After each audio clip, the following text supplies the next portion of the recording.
friends, and welcome to Saturday evening's posted mostly weekly broken news with your host, Trevor Stewart. Thank you, Nick. You're welcome.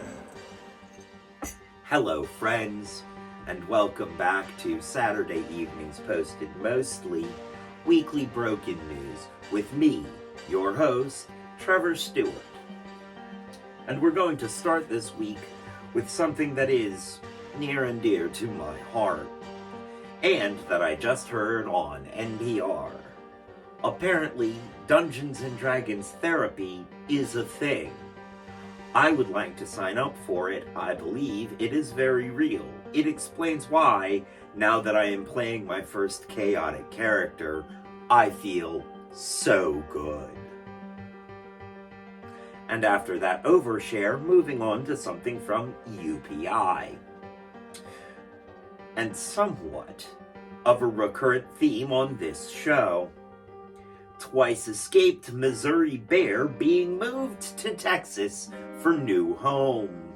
When reached out to for comment, the bear maintained its innocence and said that it did not take part in any sort of a conspiracy with a nationwide cadre of zoo animals. Moving on to something else from UPI. New Tennessee Distillery boasts world's longest bar. Obviously, they've never been to Bourbon Street. And another one from UPI. New Hampshire ham on lamb caught after 3 days of pandemonium. When reached out to for comment, the piglet said it would never squeal. And something else from UPI, an absolute goldmine this week. In a massive case of alcohol abuse, overturned truck spills 10,000 bottles of wine onto a California highway. A much classier accident than that time that truck spilled all that Bud Light in Kentucky. Moving on to something else from UPI. Miniature horse leads Alabama police on 2-hour wild goose chase. Why the horse was chasing the goose remains unclear. And now moving on to something from NPR.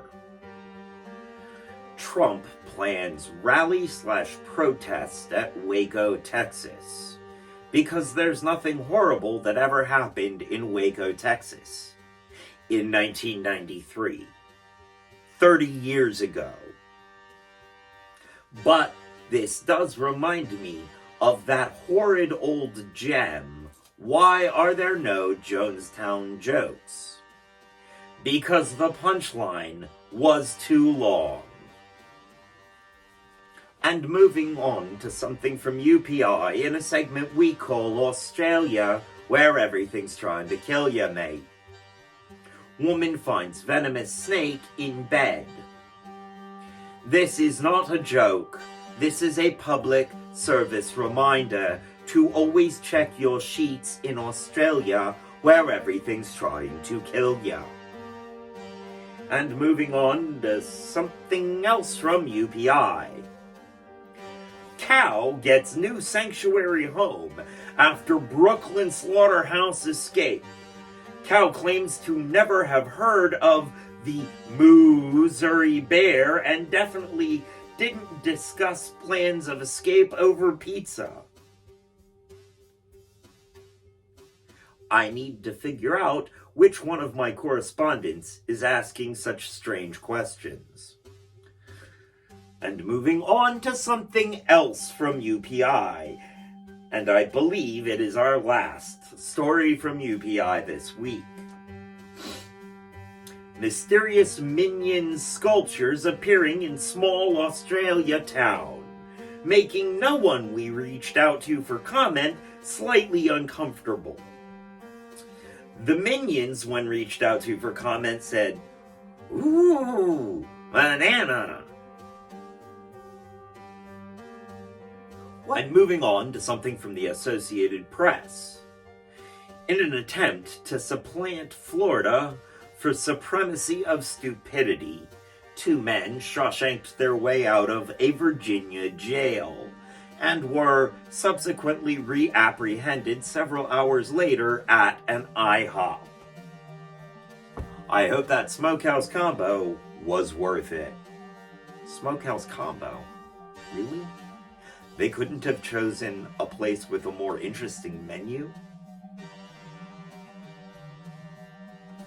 Moving on to our regular segment, Why Florida Why?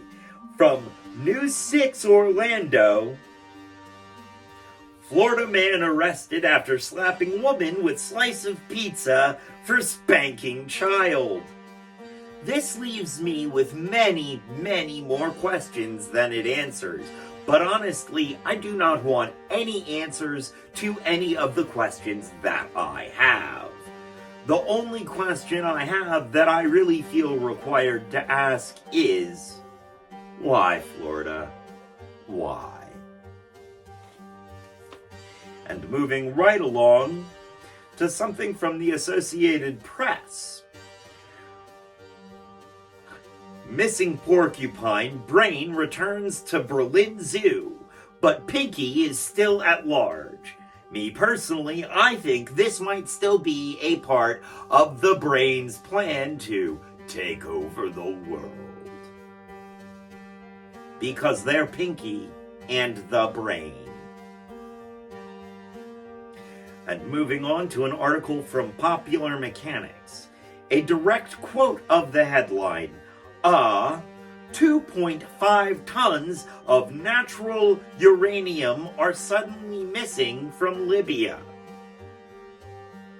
Wait, isn't this a Back to the Future subplot? Marty, we've got to go back. We've got to go back and stop this from getting confusing, Marty. And moving on to something from the London Times. In a tone-deaf display of jingoism and colonialism, British historian says that Greece can't be trusted to return the Elgin marble statues. I don't believe I need to explain why that is wrong. Those statues were originally Greek.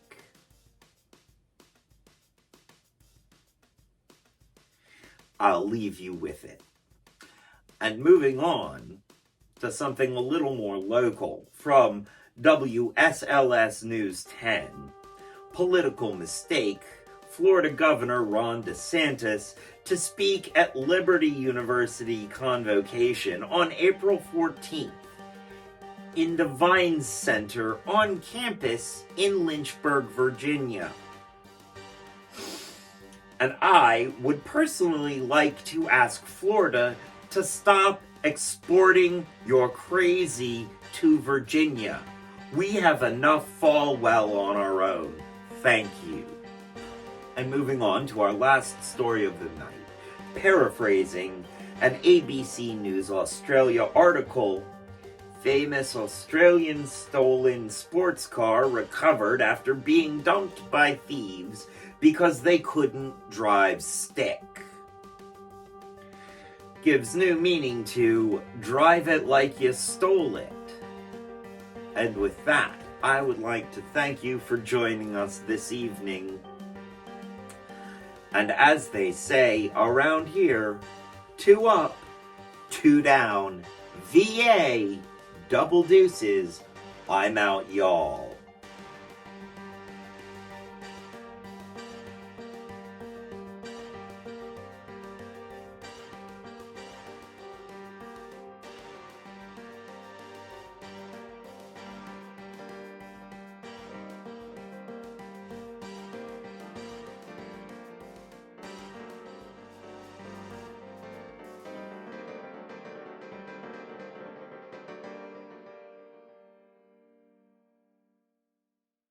Moving on to something else from UPI.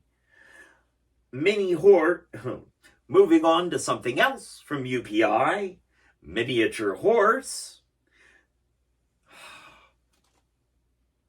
Moving on to something else from UPI. Miniature horse leads Alabama police on 2-hour wild goose chase. Why the horse was chasing the goose, we have not discerned yet. Cut. Try again. Was that smokehouse combo really worth it?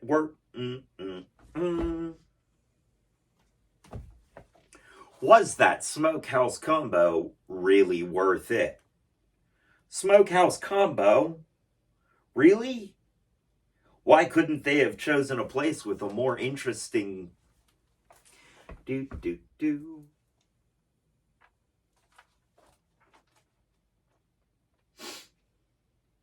And moving on to... and moving on to something from the London Times. In a display of... because there's nothing horrible that ever happened at Waco, Texas in 1993. 30 years ago, my gods. 30 years ago. Oh, I'm old. Existential crisis mode entered.